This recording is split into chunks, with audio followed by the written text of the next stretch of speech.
Hey guys, welcome to the channel. So I have said on this channel before that I can go down a recipe rabbit hole like nobody's business. I can look at recipes for hours.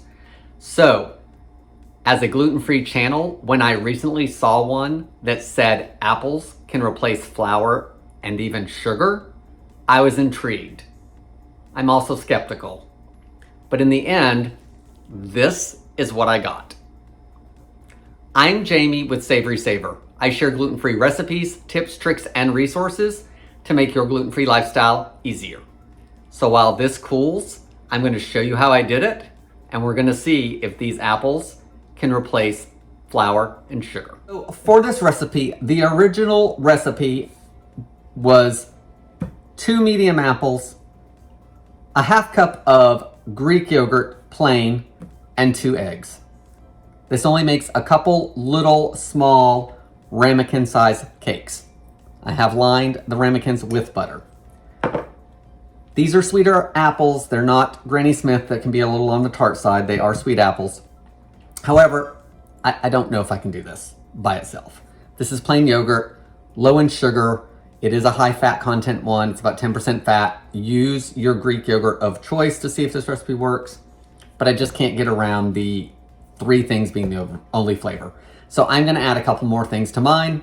If the recipe comes out good and you wanna try it for yourself, you be you on that. Let's get it started. I'm gonna start by peeling these 2 apples. The recipe also said you didn't have to peel them because it is a little extra fiber and nutrients, but you know, mine have a couple spots on the skin. So let me peel and chop these up and we'll jump ahead.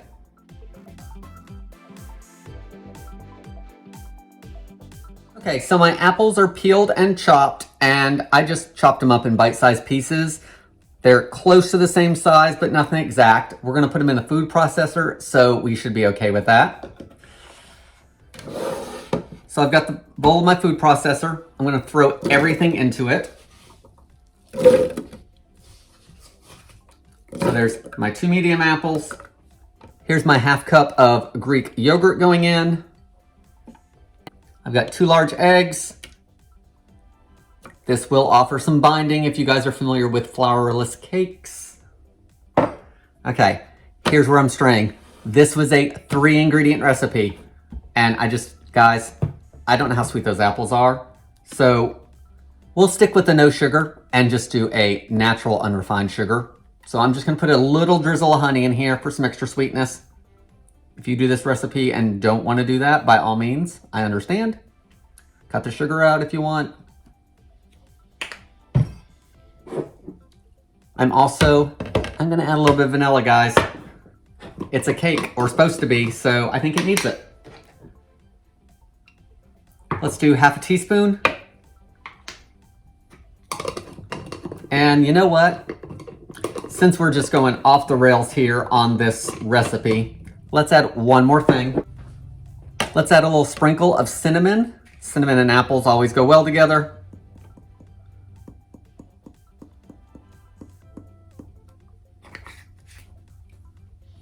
Okay, those 3 ingredients that I added, the honey, vanilla, and cinnamon, should not affect the way this cake comes out.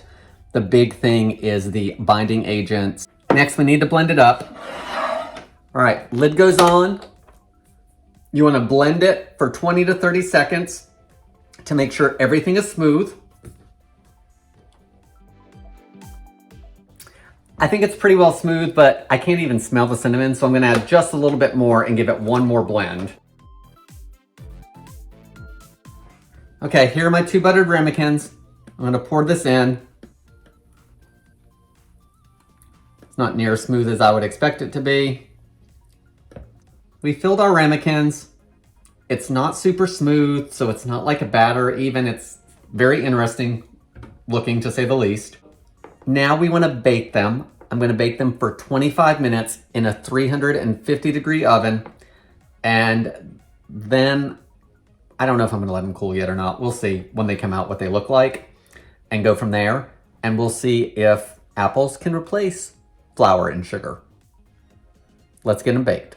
So here's our finished apple cake. It's still relatively warm, but I think I can hold this without a pot holder. The recipe said bake at 25 minutes.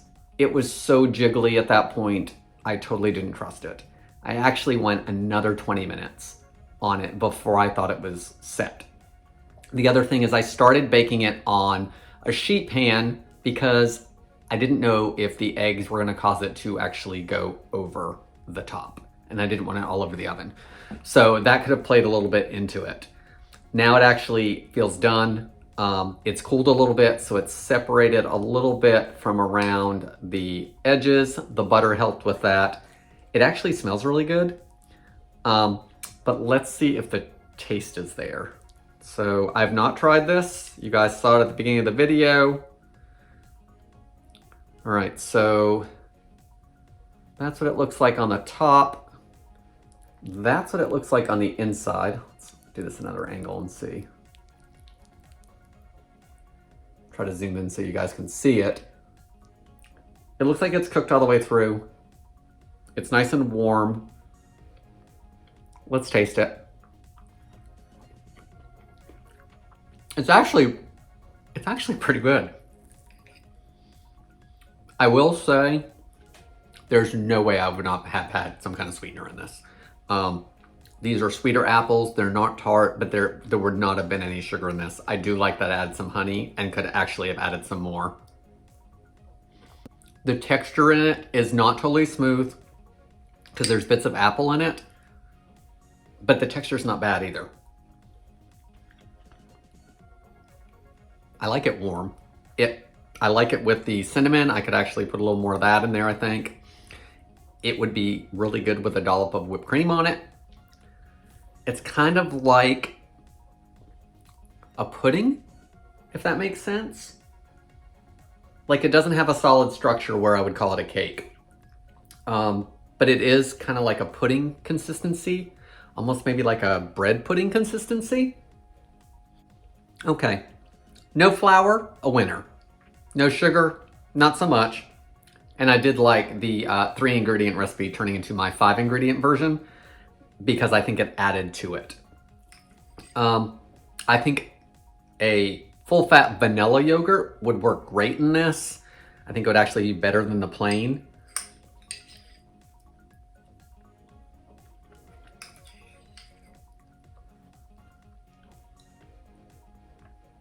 Guys, I've eaten half of that while I've been talking about it to you guys. So I think maybe I must like it. So in this case, I think we can agree, or at least I can agree, that apple can replace flour occasionally. I also think it's those eggs in there that have given it some structure. Guys, that's all I have for today. Thank you so much for watching.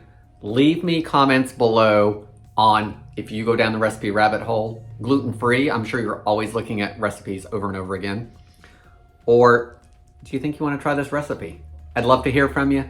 Thank you so much for watching, and I hope to see you on the next video.